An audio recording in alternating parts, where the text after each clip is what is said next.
Dear student, আজকে তোমাদের class 10 এর 122 টেস্ট পেপারের পেজ নাম্বার কত 122 ডু এস ডাইরেক্টেড যে কোশ্চেনগুলো রয়েছে সেগুলো সলভ করা হবে। দেখো পাঁচের কত নম্বর আছে B do as directed.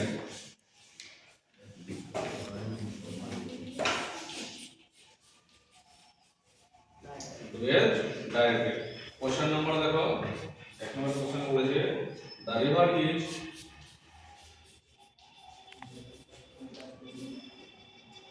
the river is too wide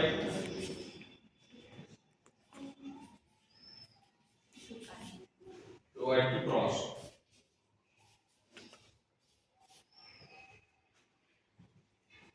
Then we will turn into complex sentence.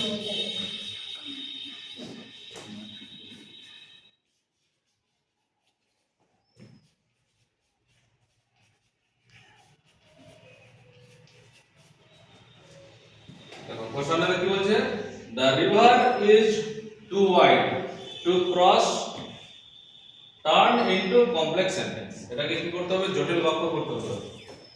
তাহলে রিভার মানে কি হলো নদী, the river is too wide, এই টু টি ডবল টু কথাটা মানে হচ্ছে কি খুবই, টু মানে কি খুবই, আর ওয়াইড মানে কি হচ্ছে চওড়া বা প্রস্থ, টু ক্রস। তাহলে এটা কি করা যাবে কমপ্লেক্স সেন্টেন্স যদি করতে হয় এখানে ওমিট টু কাজটা করতে হবে। কি করতে হবে এখানে ওমিট টু। ওমিট মানে কি বলতো তুলে দেওয়া, তাহলে এখানে কাকে তুলে দিতে হবে টি ডবল টু কে তুলে দিতে হবে, আর এই জায়গায় কি আছে টু তুলে দিতে হবে।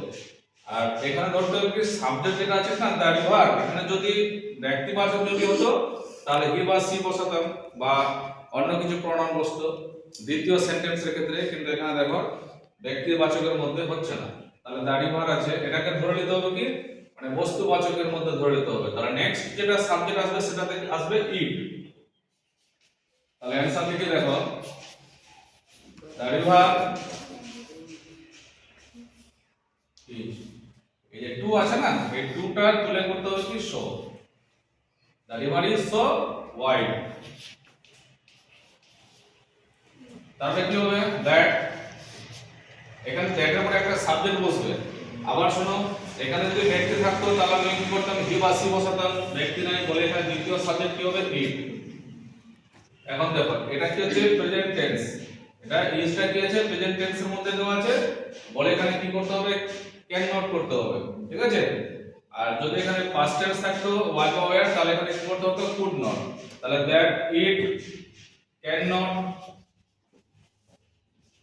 ক্যান নট এর পরে কি ব্যবহার করতে হবে একটা বি, ক্যান নট বি।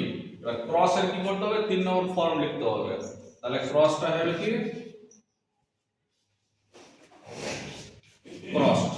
তাহলে সঠিক आंसर কি হলো the river is so wide that it can not be crossed. বুঝা গেল? Yes, sir. ওকে।